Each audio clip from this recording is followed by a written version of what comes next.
peroxissomo e o metabolismo celular. Ao final deste módulo, você será capaz de reconhecer o papel do peroxissomo no metabolismo celular.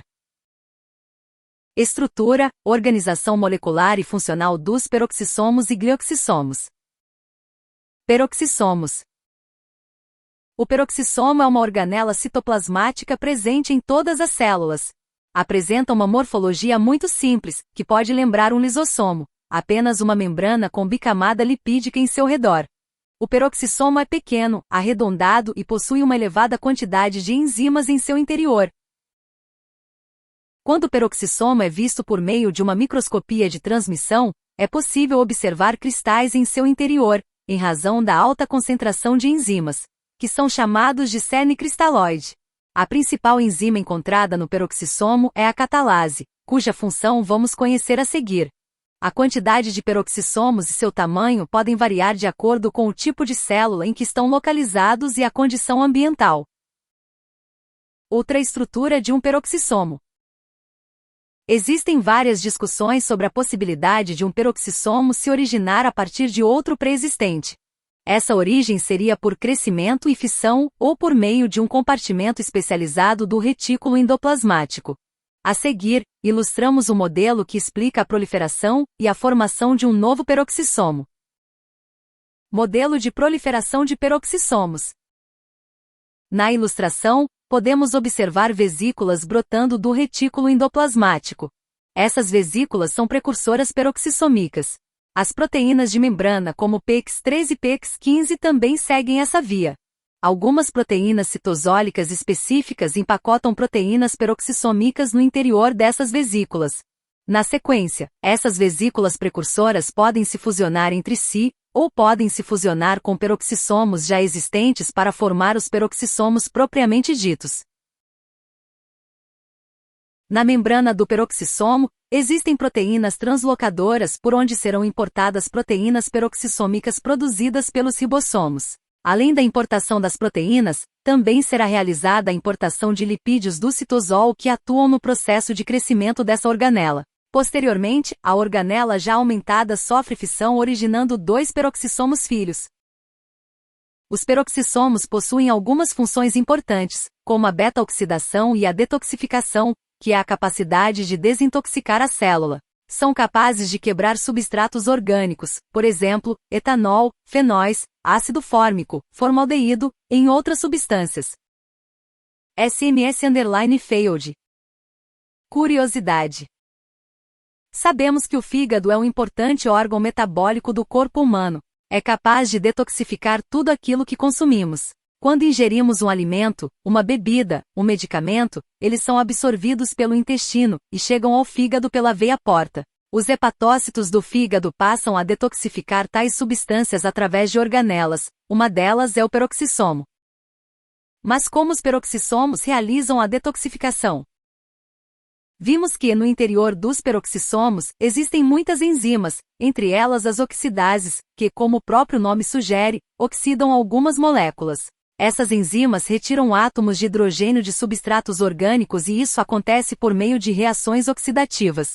Como produto dessas reações, temos o peróxido de hidrogênio, H2O2, que também é conhecido como água oxigenada. E é exatamente por tal motivo que essa organela se chama peroxissomo.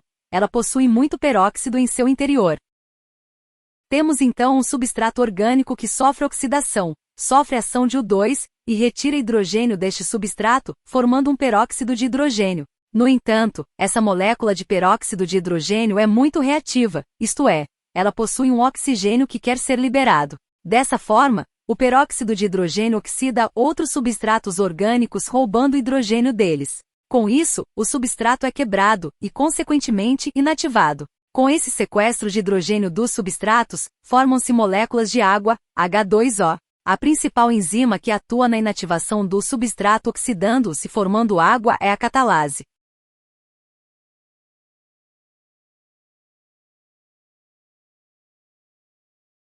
Resumindo a função do peroxissomo, podemos dizer que ele oxida substratos orgânicos com a intenção de inativá-los.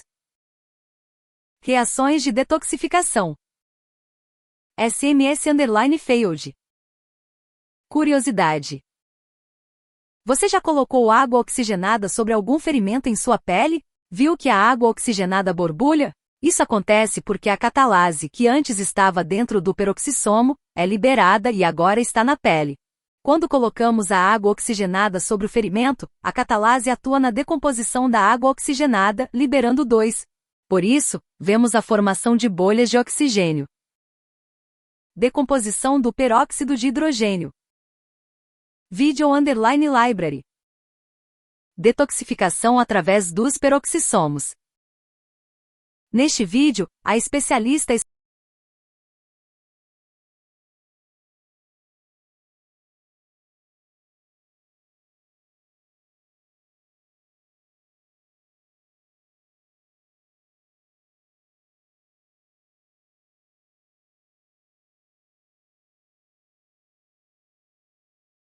Detoxificação através dos peroxissomos. Neste vídeo, a especialista explicará de maneira didática o processo de detoxificação realizado pela organela chamada peroxissomo. Eu me chamo Thaisa Queiroz e hoje nós vamos entender como que ocorre o processo de detoxificação através dos peroxissomos. Os peroxissomos são organelas presentes no citoplasma das células que apresentam uma estrutura bem simples e que possuem algumas funções importantes, como por exemplo a beta-oxidação e a detoxificação. A detoxificação nada mais é que a capacidade de desintoxicar a célula. Então, os peroxissomos, eles conseguem quebrar substratos orgânicos tóxicos, né, como por exemplo, etanol, fenóis, formaldeído. E um órgão, né, que atua bastante nessa função de detoxificação é o fígado. Então, quando ingerimos um alimento, medicamento, bebida alcoólica, vai ocorrer a absorção, né, pelo intestino, e aí as substâncias absorvidas, elas vão chegar no fígado. E lá no fígado, os hepatócitos vão detoxificar essas substâncias. E essa detoxificação é feita pelos peroxissomos. Agora nós vamos entender como os peroxissomos realizam essa detoxificação. Para começar, precisamos entender que no interior dos peroxissomos existem muitas enzimas. E dentre as enzimas que estão no interior dele estão as oxidases. Essas enzimas, chamadas de oxidases, vão oxidar, né? Vão oxidar os substratos orgânicos. E isso é feito através da retirada de átomos de hidrogênio desses substratos. Esse processo de oxidação acontece por meio de reações, que são chamadas de reações oxidativas. E como resultado, né, como produto dessas reações oxidativas, nós temos a produção de água oxigenada, que também é chamada de peróxido de hidrogênio. Então, nós teremos o substrato orgânico que vai sofrer oxidação, certo? A oxidação é causada pelo O2, né, o gás oxigênio, e esse O2 ele vai retirar hidrogênio desse substrato que está sendo oxidado. E com a retirada desse hidrogênio do substrato, vai ocorrer a formação de peróxido de hidrogênio. Agora, com a formação do peróxido de hidrogênio, esse peróxido ele vai oxidar outros substratos. E ele vai fazer isso roubando, né, o hidrogênio desses outros substratos. E depois que o substrato ele é quebrado, né, pela ação do peróxido de hidrogênio, essa molécula de peróxido ela vai ser inativada. Mas por que isso acontece, né? Porque o peróxido de hidrogênio ele vai perder um oxigênio e vai formar água. Então, podemos observar que com o sequestro de hidrogênio dos substratos, né, que é realizado pelo peróxido de hidrogênio, ocorre a formação de duas moléculas de água. A principal enzima que vai realizar essas reações de oxidação é a catalase. Então, de maneira geral, podemos dizer que a função do peroxissomo é oxidar substratos orgânicos, né, com a intenção de inativar esses substratos. Isso é feito, como a gente viu, através de reações de oxidação, né, onde enzimas que estão no interior do peroxissomo essas enzimas vão atuar, né, nesse processo de oxidação, e um exemplo de enzima é a catalase.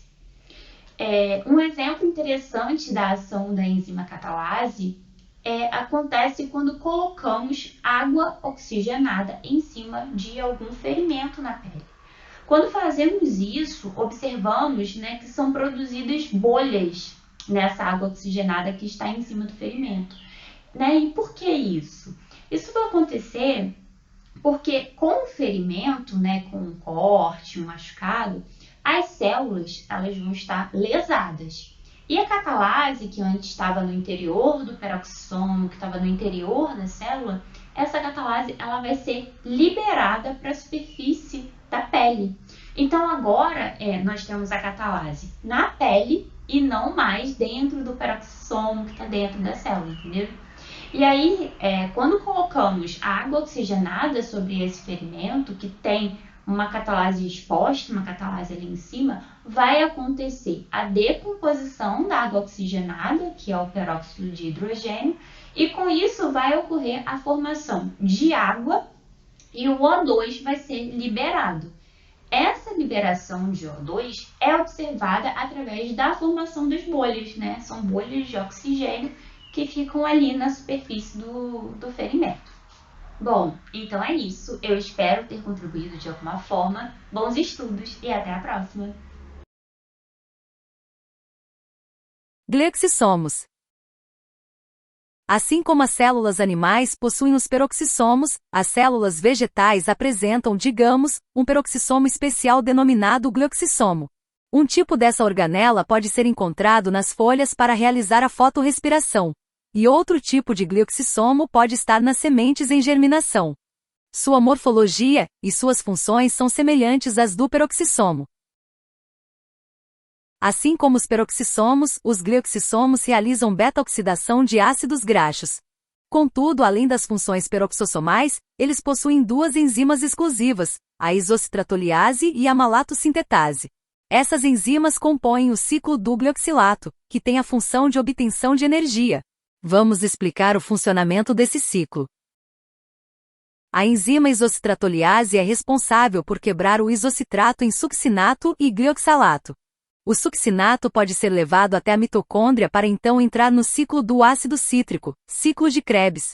Uma vez no ciclo de Krebs, o succinato se transforma em malato, que é levado ao citoplasma da célula e convertido em oxalacetato. Então, esse oxalacetato faz parte da via da gliconeogênese. Por outro lado, a enzima malatosintetase vai promover a condensação do glioxalato, obtido a partir da quebra realizada pela enzima isocitratoliase, com acetil-CoA formando malato.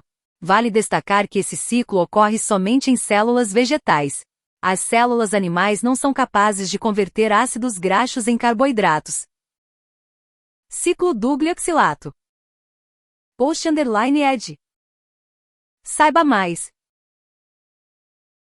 O glioxissomo possui enzimas que quebram ácidos graxos e formam intermediários utilizados na síntese de açúcar por meio da gliconeogênese.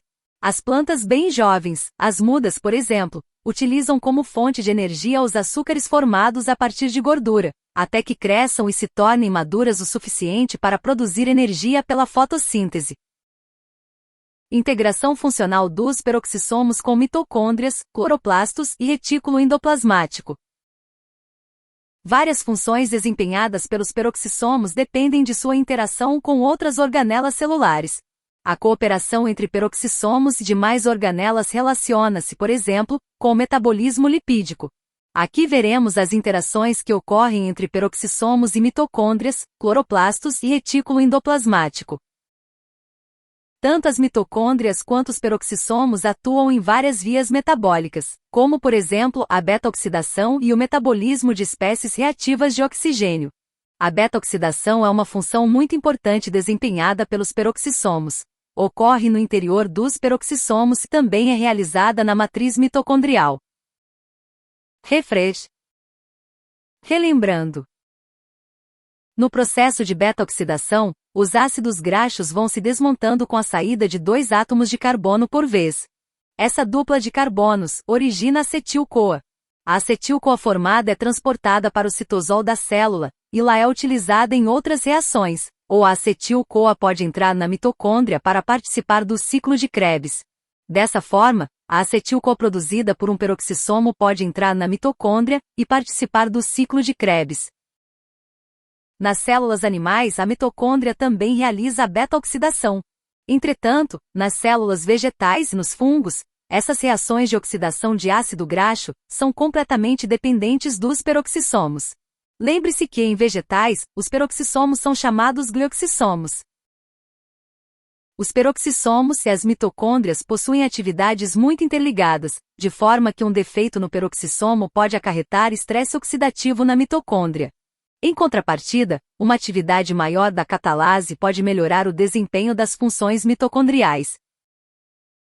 Outras organelas que interagem com os peroxissomos são os cloroplastos. Ao realizarem a fotorrespiração, os cloroplastos produzem uma molécula chamada de glicolato. Esse glicolato passa para o peroxissomo e lá é convertido em glicina. A glicina, por sua vez, vai para as mitocôndrias, onde são produzidos CO2 e serina. A serina retorna ao peroxissomo, onde origina a glicina que volta para o cloroplasto na forma de glicerato. Repare que ocorre uma série de reações resultantes da interação das organelas peroxissomo, cloroplasto e mitocôndria. Existem questionamentos sobre as vantagens dessas reações, já que consomem bastante energia. Os peroxissomos e as mitocôndrias estão normalmente próximos ao retículo endoplasmático, e por este motivo compartilham várias proteínas. Além disso, os peroxissomos interagem com o retículo endoplasmático cooperando para a formação de plasmalogênios, que são fundamentais para as células nervosas. Os plasmalogênios são os fosfolipídios mais abundantes na mielina. A mielina é uma importante estrutura que envolve os axonídeos dos neuronídeos. Caso ocorra deficiência de plasmalogênios, sérias anomalias podem ocorrer. Isso justifica o fato de que problemas nos peroxissomos podem desencadear doenças neurológicas. Ilustração do retículo endoplasmático. Endereçamento e transporte de proteínas para o peroxissomo. Para iniciarmos o estudo do transporte das proteínas para o peroxissomo, precisamos saber que todas as proteínas são importadas diretamente do citoplasma para o peroxissomos.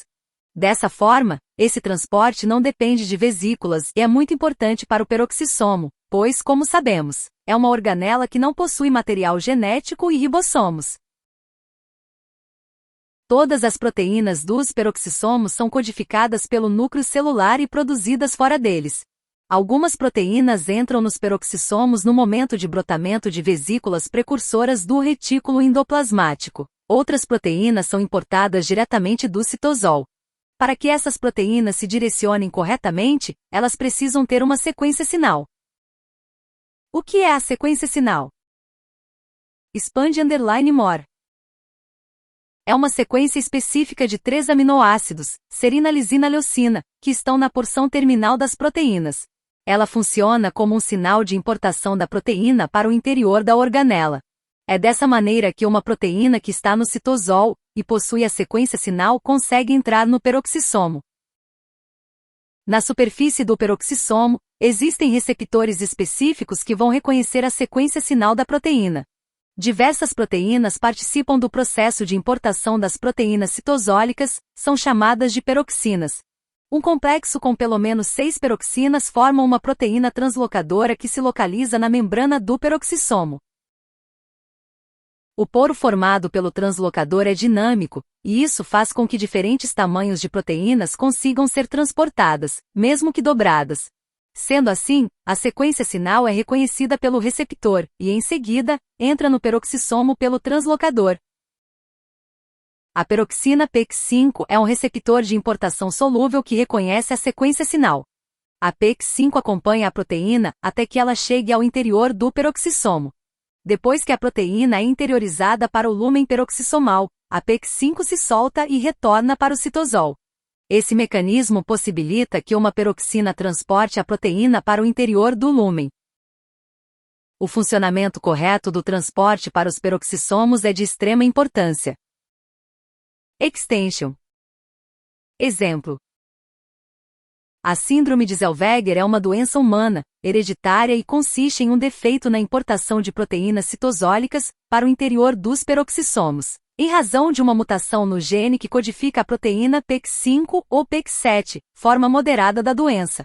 Por existir um comprometimento grave nesse transporte, os peroxissomos ficam vazios, e isso acarreta anomalias no cérebro, no fígado e nos rins. Essas anomalias levam o indivíduo a óbito logo após o nascimento. Playlist_play. Vem que eu te explico. Os vídeos a seguir abordam os assuntos mais relevantes do conteúdo que você acabou de estudar. Play_arrow. Peroxissomo.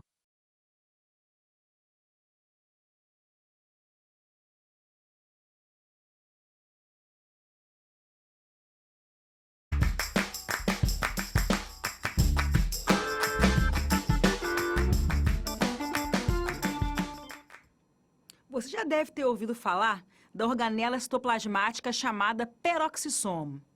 Mas você conhece as suas funções? Vamos ver agora.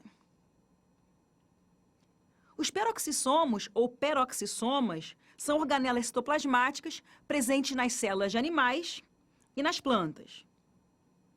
Essas organelas possuem enzimas digestivas que são responsáveis por degradar gorduras e degradar aminoácidos no interior das células, sem prejudicar os tecidos.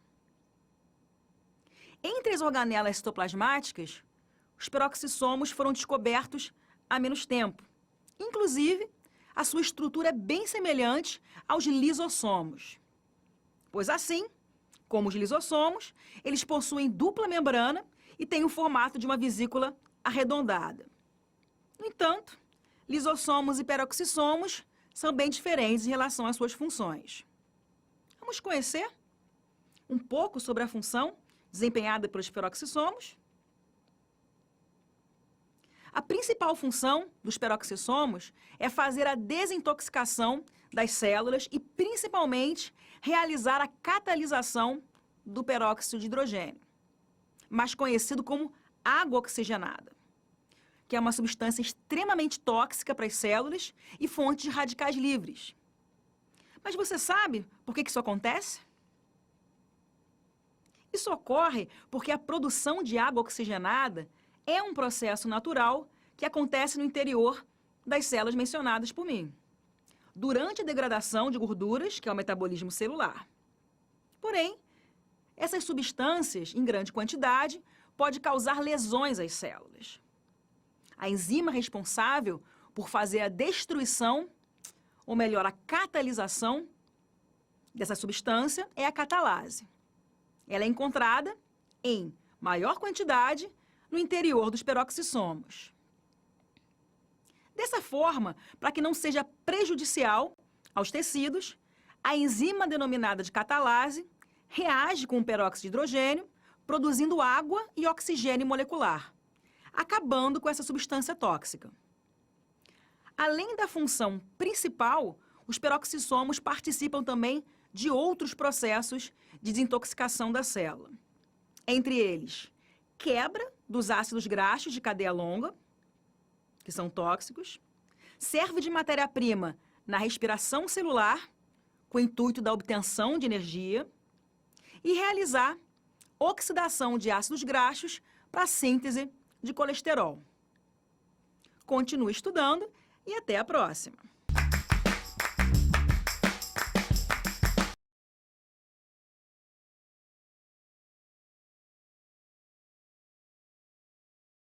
Já falamos sobre o peroxissomo, mas existe uma outra organela denominada glioxissomo.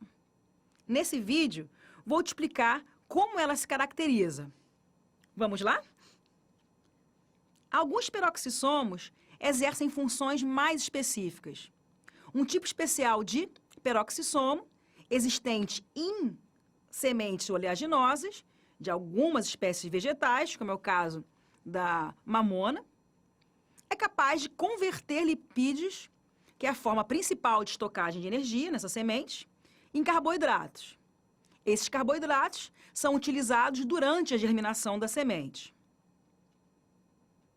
como essa conversão é realizada através do chamado ciclo de glioxilato, que é uma variante do ciclo de Krebs, esse tipo especial de peroxissomo é conhecido como glioxissomo. Portanto, os glioxissomos são peroxissomos especiais encontrados nas células de plantas e sementes em germinação. A diferença entre os dois é que os glioxissomos atuam em reações químicas que integram o processo de fotossíntese, estando sempre relacionados à fixação do gás carbônico. Já nas sementes, os efeitos dessas organelas são importantes na transformação de ácidos graxos em substâncias de menor tamanho, que, por sua vez, serão convertidas em glicose e utilizadas pelo embrião em germinação. Além disso, os glioxissomos são responsáveis pela conversão química dos lipídios em carboidratos. Continue estudando e até a próxima!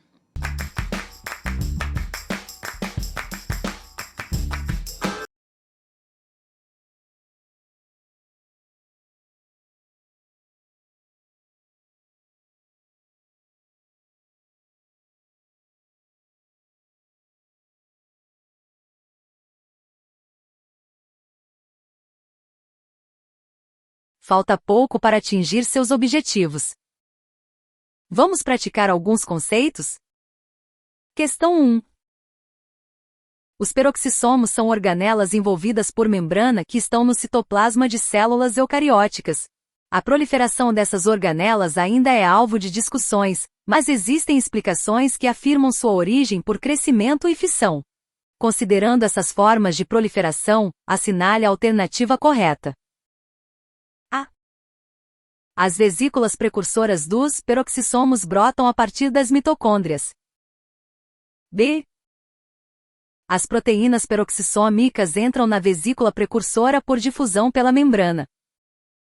C. Somente lipídios são importados para o interior das vesículas precursoras peroxissômicas.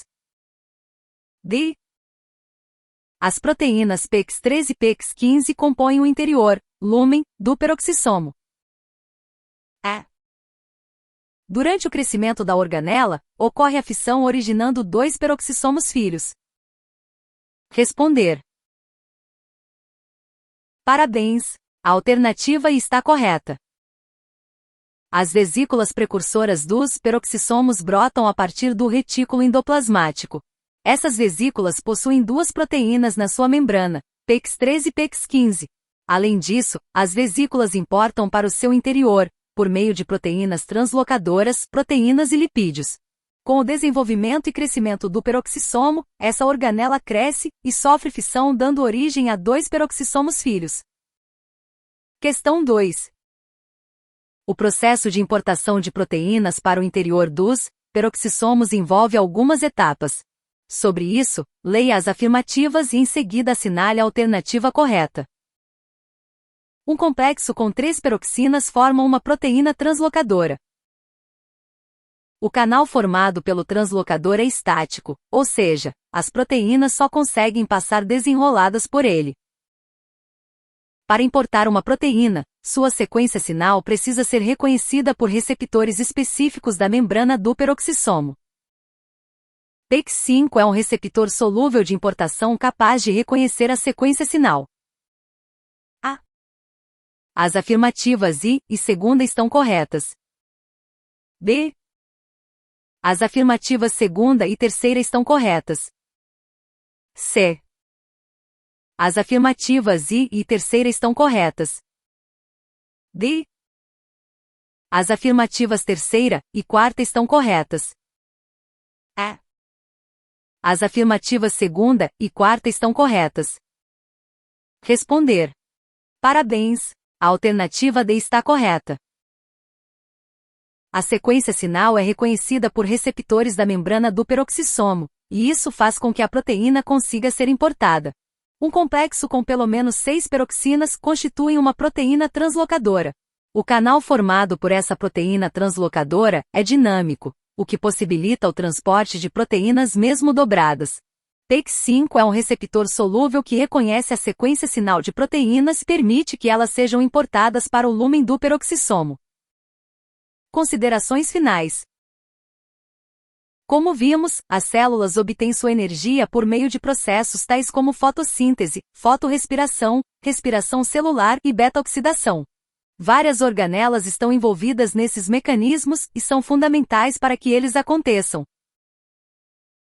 As mitocôndrias, ao realizarem a respiração celular, adquirem várias moléculas de ATP, que são extremamente energéticas para a célula. Por meio dos cloroplastos, as células vegetais e de algas são capazes de fazer a fotossíntese e a fotorrespiração, e assim alcançam as suas moléculas energéticas necessárias. Vimos também que é possível obter energia por meio da quebra de gordura, mediante a quebra dos ácidos graxos através da beta-oxidação, que ocorre tanto nas mitocôndrias quanto nos peroxissomos.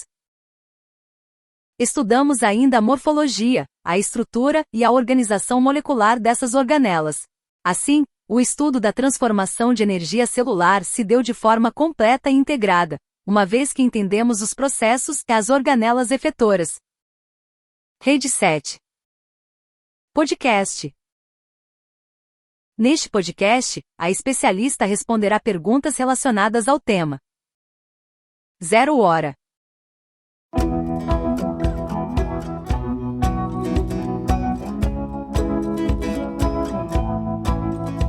Olá, eu sou Pedro Brasil e esse é o podcast do tema Transformação de Energia na Célula.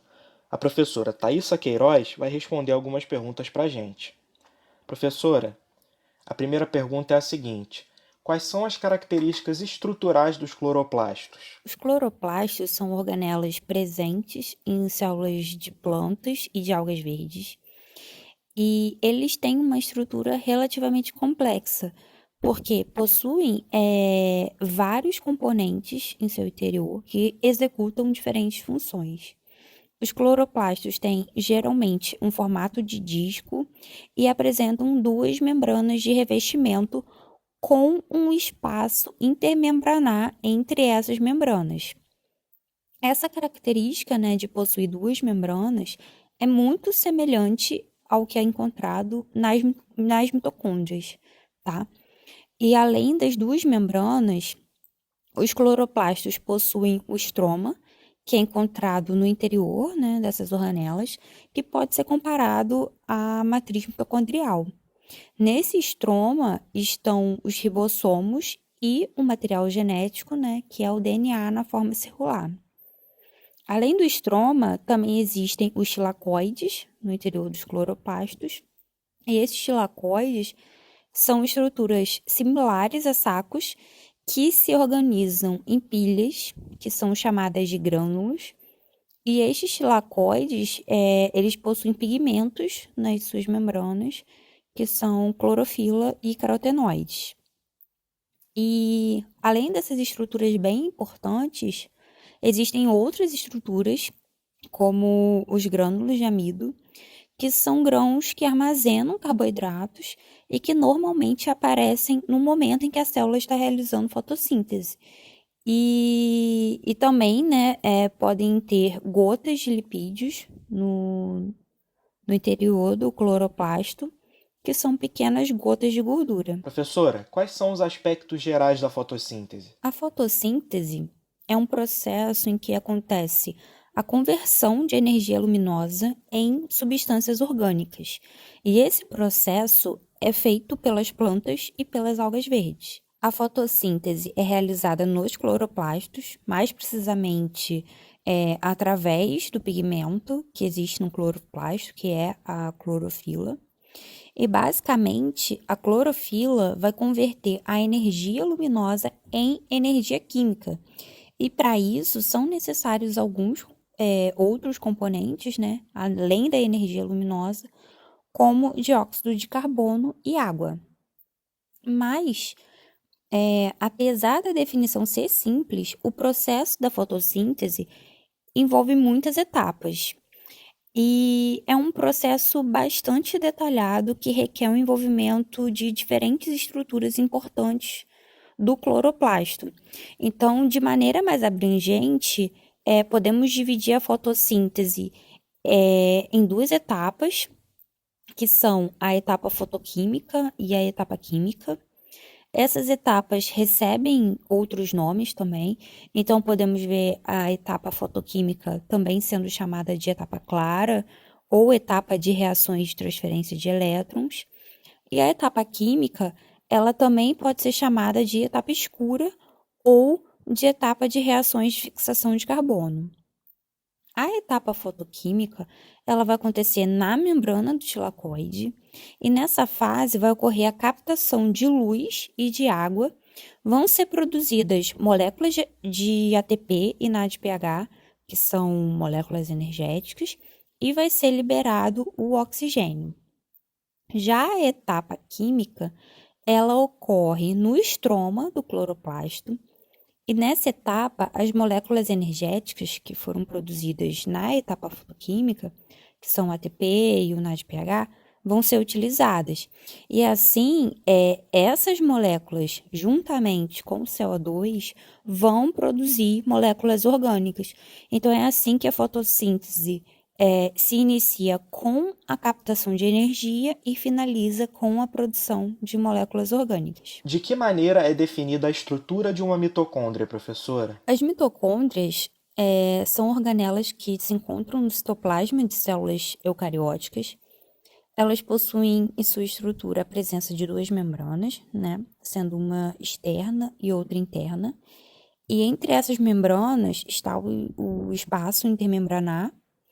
A membrana interna apresenta um formato preguiado, que formam cristas mitocondriais. No interior da mitocôndria existe um espaço que é delimitado pela membrana interna, né, que é chamado de matriz mitocondrial. Essa matriz é formada por um coloide concentrado que tem um pH maior que o pH do citoplasma. E além disso, na matriz mitocondrial é encontrado o genoma. Isso porque a mitocôndria é uma organela que possui ácido nucleico. Porém, esse material é encontrado na forma circular. E em uma só mitocôndria são encontradas várias moléculas de DNA espalhadas pela matriz.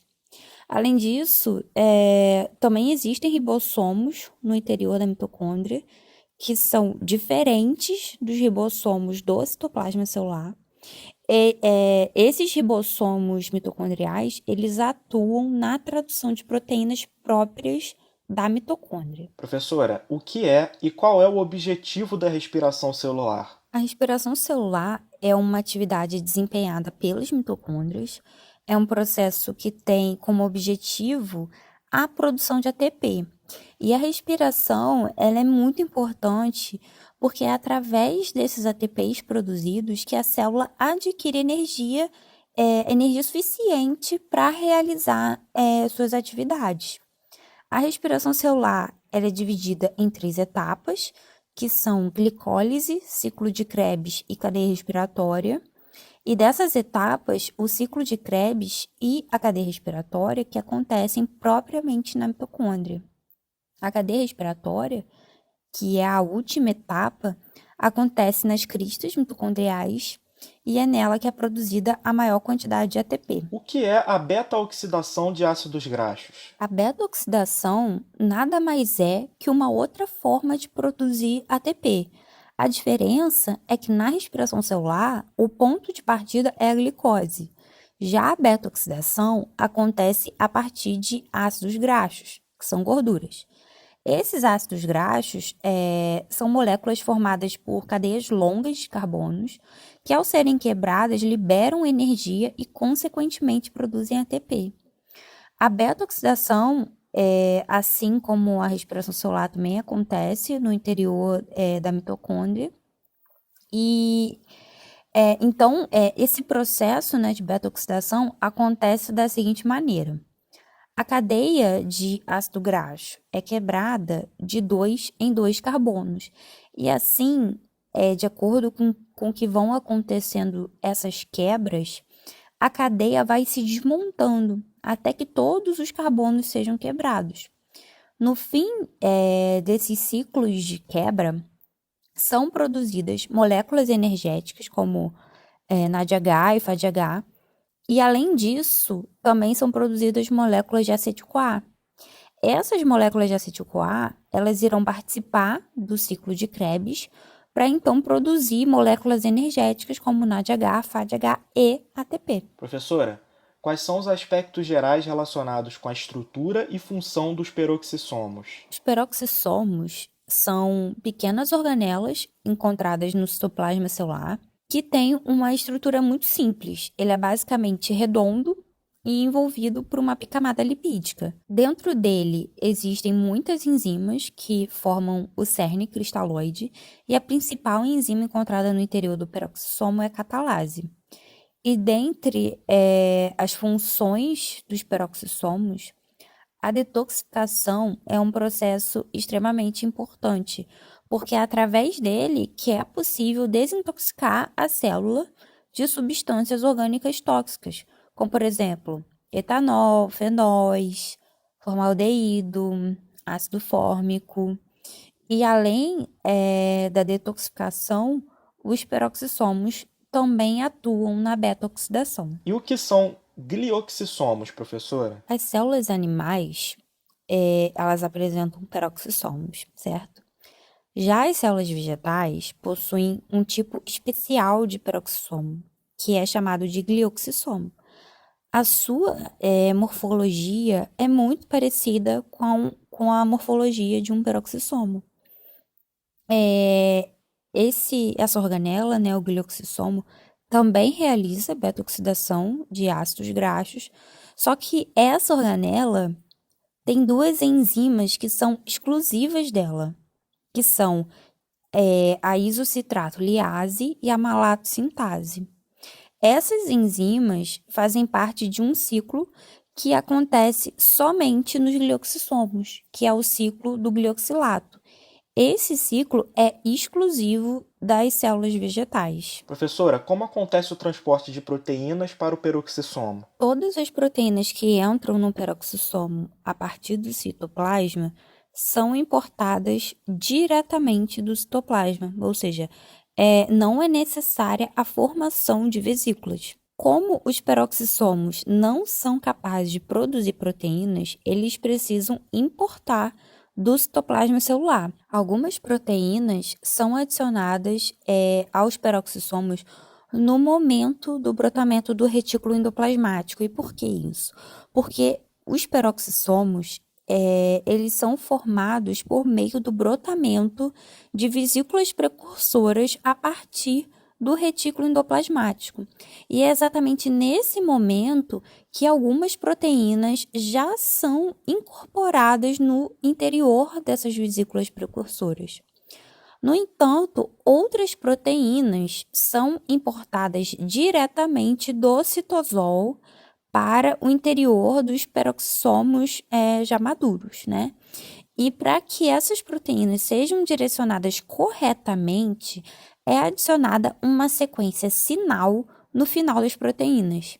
Então, essa sequência, ela funciona como um endereço mesmo, é um sinal de importação. Essa sequência é formada por 3 aminoácidos, tá? Que são serina, lisina e leucina.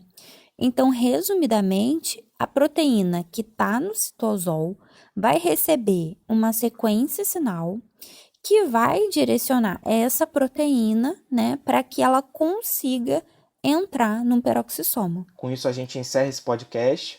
Desejo bons estudos a todas e todos e até a próxima!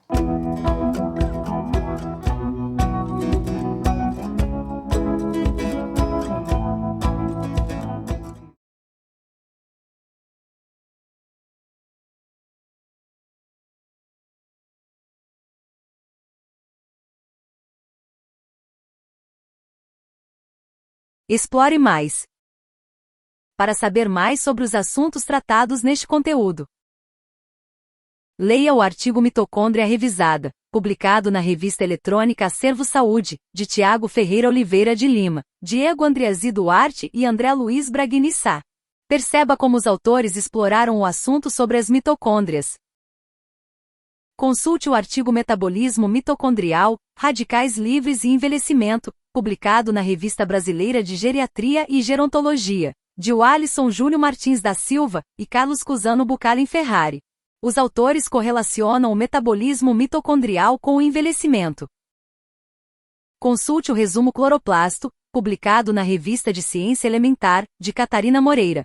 Há uma breve descrição e a ilustração de um cloroplasto. Picture